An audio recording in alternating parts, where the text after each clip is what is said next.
عرب کے دو مشہور بت جن میں سے ایک صفا اور دوسرا مروہ کی پہاڑی پر رکھا گیا تھا۔ عرب والے ان بتوں کو محبت کی علامت قرار دیتے اور ان کی پوجا کرتے تھے۔ اصل میں یہ بت کسی بھی شخص کے بنائے ہوئے نہ تھے، بلکہ خود اللہ پاک کی ذات نے انہیں بنایا۔ جی ہاں ناظرین، اصاف اور نائلہ دو ایسے انسان ہیں جنہیں اللہ پاک نے بت بنایا تھا۔ جب سے خانہ کعبہ کی تعمیر کی گئی، اس دن سے لے کر آج تک جس نے بھی خانہ کعبہ کی بے حرمتی کی یا بے حرمتی کرنے کی کوشش کی تو اللہ تعالیٰ نے اسے نشان عبرت بنا دیا۔ قبلہ بنو جرہم کی ایک حسین و جمیل لڑکی تھی جس کا نام نائلہ تھا، جو یمن کے علاقے میں رہائش پذیر تھی۔ یہ عورت اپنے قبیلے میں لوگوں کو اپنا حسن و جمال دکھا کر خوش کیا کرتی تھی۔ یہ حسین و جمیل لڑکی فحش کپڑے پہن کر گھر سے باہر آیا کرتی تھی۔ معاشرے کے مرد اور لڑکے اس کا پیچھا کیا کرتے تھے۔ ہر کسی کا یہی دل کرتا تھا کہ میرا تعلق اس لڑکی سے بن جائے۔ اس قبیلے میں قبیلے کے سردار کا بیٹا بھی تھا جس کا نام اصاف بن یالا تھا۔ اصاف اور نائلہ ایک دوسرے کو دل دے بیٹھے تھے۔ یہ محبت بہت جلد ہی جسمانی ہوس تک جا پہنچی تھی۔ یہ دونوں لوگوں سے چھپ کر کئی مدت تک زنا کرتے رہے۔ جب دونوں کے گھر والوں کو اس بات کا پتہ چلا کہ دونوں بدکاری کرتے ہیں، ان کے گھر والوں نے ان دونوں کو ایک دوسرے کو ملنے سے منع کیا، لیکن یہ دونوں زناکاری سے باز نہ آئے۔ اس طرح دونوں کے گھر والے ان کے خلاف ہو گئے۔ گھر والوں نے ان دونوں کے ملنے پر پابندی لگا دی۔ ایک دفعہ بنی جرہم کا ایک قافلہ خانہ کعبہ میں حج کے سلسلہ میں آیا۔ نائلہ اور اصاف بھی اس قافلے میں شامل تھے۔ حج کے دنوں کا موقع تھا کہ کعبہ میں لوگوں کی تعداد بہت کم تھی۔ انہوں نے موقع کو مناسب جانا تو یہ خانہ کعبہ میں داخل ہو گئے۔ جب انہوں نے اپنے آس پاس کسی کو نہ پایا تو انہوں نے بدکاری کرنا شروع کر دی۔ نائلہ اور اصاف کی اس بے حرمتی پر زمین و آسمان لرز اٹھے۔ جب وہ خانہ کعبہ میں زنا کر رہے تھے تو اللہ تعالیٰ نے ان دونوں کی روحوں کو قبض کر لیا۔ ان پر اللہ تعالیٰ کا عذاب اس طرح سے آیا کہ یہ دونوں پتھر کے بن گئے۔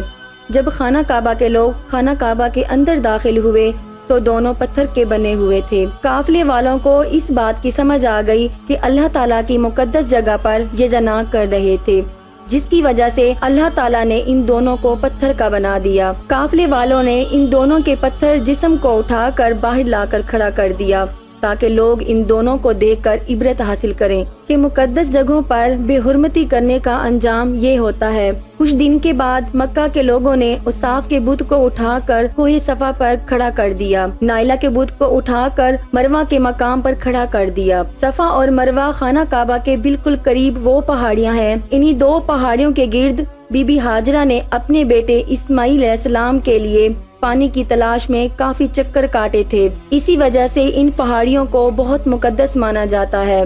جو بھی حج کرنے کے لیے وہاں جاتا وہ اس پہاڑیوں پر چڑھ کر طواف کیا کرتے تھے۔ جب نائلہ اور اصاف کے بت کو وہاں کھڑا کیا گیا تو ان کی سزا یہ مقرر کی گئی کہ جو بھی صفا اور مروہ پر طواف کرنے کے لیے جائے تو ان دونوں بتوں کو ایک ایک جوتا مار کر واپس آئے۔ کافی مدت تک جوتے والا سلسلہ جاری رہا۔ اس کے بعد لوگوں نے ان کو تھپڑ مارنا شروع کر دیا۔ اس کے بعد لوگ ان بتوں یعنی اصاف اور نائلہ کو ہاتھ لگانا ہی مناسب سمجھتے تھے۔ وقت گزرنے کے ساتھ ساتھ عرب کے لوگوں نے ان بتوں کو محبت کی علامت سمجھنا شروع کر دیا تھا۔ قبیلوں میں اصاف اور نائلہ کی کہانی کو بڑے فخر سے ایک دوسرے کو بیان کیا جانے لگا۔ اس کے بعد لوگوں نے ان کو محبت کی دیوی اور دیوتا ماننا شروع کر دیا۔ آہستہ آہستہ یہ صورتحال ہو گئی کہ اصاف اور نائلہ کے بت کو عرب والے بڑے بتوں میں شمار کیا کرتے تھے۔ اصاف اور نائلہ کے بت بارے عرب والے اتنے پاگل ہو چکے تھے کہ وہ ان پر منتیں مانگتے تھے۔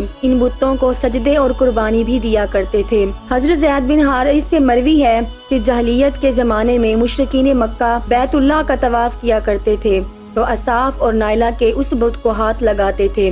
حضرت زید بن حارث رضی اللہ تعالیٰ عنہ فرماتے ہیں کہ میں حضرت محمد صلی اللہ علیہ وآلہ وسلم کے ساتھ بیت اللہ کا طواف کر رہا تھا۔ جب ہم ان بتوں کے پاس گئے تو حضرت محمد صلی اللہ علیہ وآلہ وسلم نے مجھے ان بتوں کو ہاتھ لگانے سے منع فرمایا۔ حضرت زید بن حارث رضی اللہ تعالیٰ عنہ فرماتے ہیں کہ میں نے اپنے دل میں سوچا کہ ان بتوں کو چھونے سے کیا ہوتا ہے۔ میں نے ان بتوں کو ہاتھ لگائے تو حضرت محمد صلی اللہ علیہ وآلہ وسلم نے مجھے سختی سے منع کیا اور فرمایا کہ زید بن حارث، میں نے تم کو منع نہیں کیا؟ حضرت زید بن حارث رضی اللہ تعالی عنہ فرماتے ہیں کہ اللہ کی قسم اس کے بعد میں نے کبھی کسی بت کو نہیں چھوا۔ حضرت زید بن حارث رضی اللہ تعالی عنہ فرماتے ہیں کہ میں اللہ کی قسم کھا کر گواہی دیتا ہوں کہ حضرت محمد صلی اللہ علیہ وآلہ وسلم نے کبھی کسی بت کو ہاتھ نہیں لگایا۔ اللہ تعالیٰ نے حضرت محمد صلی اللہ علیہ وآلہ وسلم کو نبوت عطا فرمائی۔ اس کے بعد وحی نازل فرمائی۔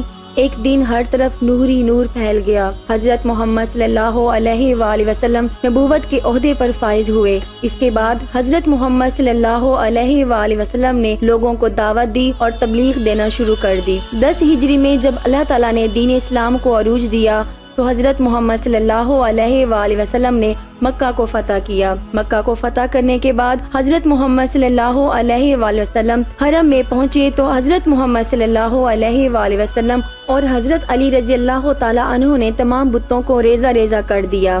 آپ صلی اللہ علیہ وآلہ وسلم بتوں کو ریزہ کرتے جاتے اور فرماتے جاتے کہ حق آ گیا اور باطل ختم ہو گیا، حق آ گیا اور باطل ختم ہو گیا، بے شک باطل نے ایک دن ختم ہو ہی جانا تھا۔ اس طرح حضرت محمد صلی اللہ علیہ وآلہ وسلم نے خانہ کعبہ کو بتوں سے پاک کر دیا۔ اس کے بعد حضرت محمد صلی اللہ علیہ وآلہ وسلم صفا اور مروہ پر تشریف فرما ہوئے تو اصاف اور نائلہ کے بتوں کو خود ریزہ ریزہ کر ڈالا۔ ہم نے دیکھا ہے کہ لوگوں نے اصاف اور نائلہ کے بت کو بطور عبرت کے لیے صفا اور مروہ پر کھڑا کیا تھا، لیکن شیطان نے لوگوں کے دلوں میں اس طرح کے وسوسے ڈالے کہ لوگ اصاف اور نائلہ کی عبادت کرنے لگے۔ اس زمانے کے لوگ بس نائلہ اور اصاف کے بت کی پوجا ہی نہیں کیا کرتے تھے بلکہ ان کی کہانی کو بڑے فخر کے ساتھ ایک دوسرے سے بیان کیا کرتے تھے۔ یہ بت اس لیے کھڑے کیے گئے تھے کہ لوگ ان بتوں پر لعنت بھیجتے تھے کہ انہوں نے اللہ تعالیٰ کی مقدس جگہ پر یہ بدکاری کی، لیکن عرب کے لوگوں نے ان دونوں بتوں کو محبت کے بت کا درجہ دے دیا اور ان کی کہانی کو بڑے فخر کے ساتھ بیان کرنے لگے۔ آج کل کے جدید دور میں یہی بات ہے